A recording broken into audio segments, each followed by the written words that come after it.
Raise your right hand. You swear or affirm the evidence you're about to present in the matter under hearing should be the truth, the whole truth, nothing but the truth. Your Honor, are you judging me? And no law is above God's law. So I cannot honor any of your laws. It supersedes every single law that you guys have given me. I am friends with. If you enjoy content like this, don't forget to like and subscribe. It really helps the channel grow. Today's court hearing is one of the more unusual ones we've covered. The woman in the top left corner is appearing in court for failing to pay over $2,000 in legal fees. Her defense? She claims she isn't a U.S. citizen and insists that only God's law applies to her.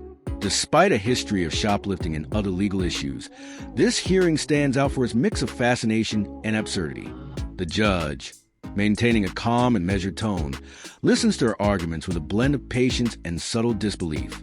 Ultimately, he delivers a fair but firm sentence, one she arguably earned through her refusal to take the case seriously. Big thanks to court nerds for the original footage. I'll be jumping in with commentary as we unpack this wild courtroom moment. We're asking that Ms. Lott is incarcerated until the $2,755.40 is paid, Your Honor. And Your Honor, I am asking for attorney fees for today. Your Honor, and even me having to file this motion and continue to, I guess, seek attorney fees from Ms. Lott, Your Honor. What are you asking for today? Your Honor, for today, Your Honor, I'm asking for $1,500, Your Honor. And I can provide my affidavit to the court, Your Honor. We had to communicate with the court, Your Honor. I've been practicing law since 2008, Your Honor. I've been in good standing since that time. Your Honor, I charge my client a flat fee of the $1,500 just to try to see, just so we can file this motion for incarceration. All right, Ms. Lott, raise your right hand. You swear or affirm the evidence you're about to present in the matter under hearing should be the truth, the whole truth, nothing but the truth.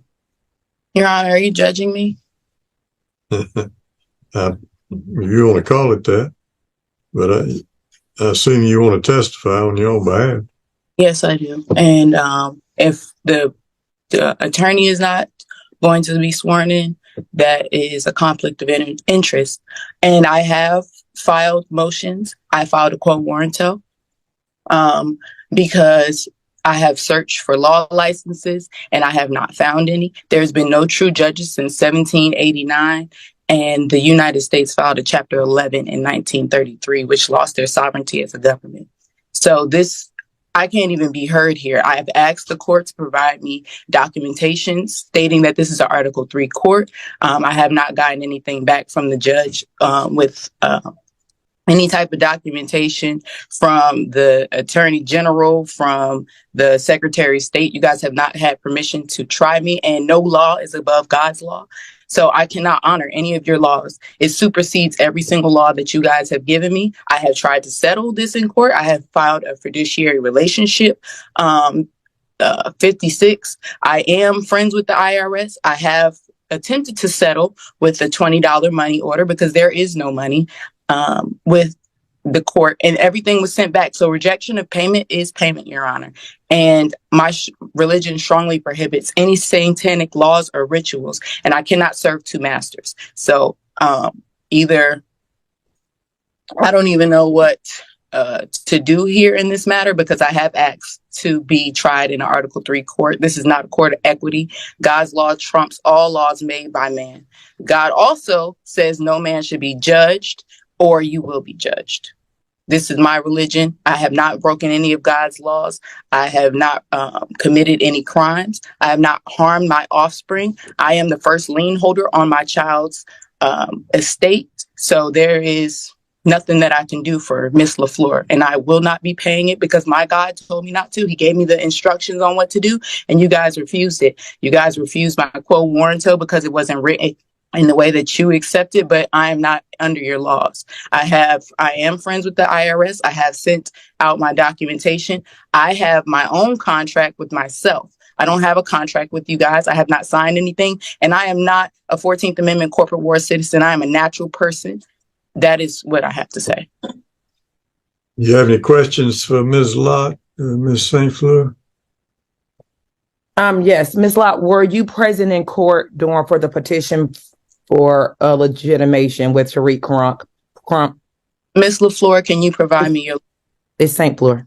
It's St. Fleur. It's not LaFleur. If we're gonna quote all of these articles, make sure you get my name right. It's St. Fleur.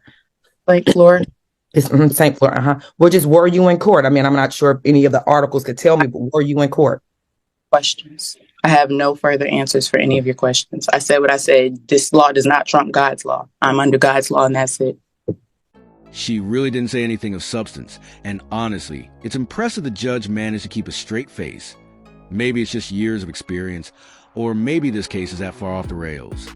Her arguments were completely detached from reality, rooted in the usual sovereign citizen claims that try to dodge government authority. Look, no one loves being on the thumb of the system, but this isn't about control. It's about consequences. She's not in court over technicality. She's here because of her own choices. Unpaid court fees and admitted shoplifting. That's not oppression.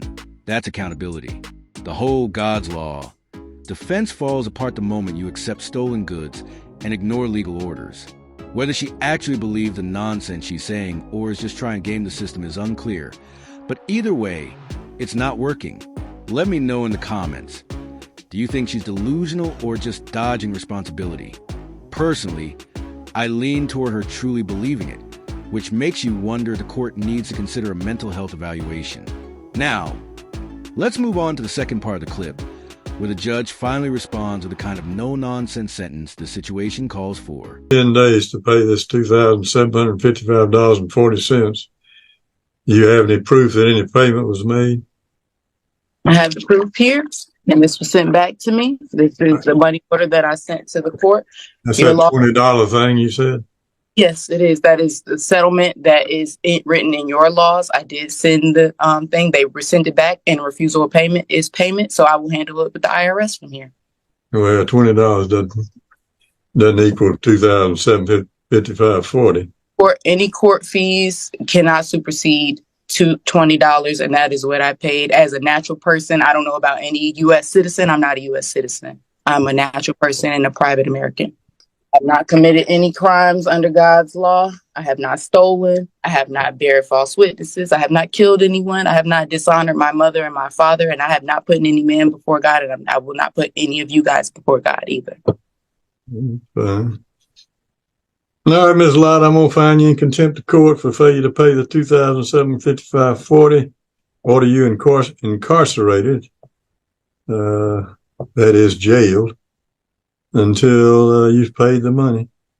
I will be taking it up with the IRS, and I will be filing liens because you guys do not have liens over myself, my estate, or my child. So You'll take it up with the sheriff first. no, I will not, because the sheriff does not have any jurisdiction. Turn yourself in, or the sheriff will come out and arrest you. Jurisdiction over me, and the sheriff does not have any jurisdiction over That's me. fine. Once you're released, I'll give you 90 days to pay an additional $1,500 for attorney's fees incurred by the plaintiff for today's proceeding. And I'll ask Ms. St. Fleur to submit the order.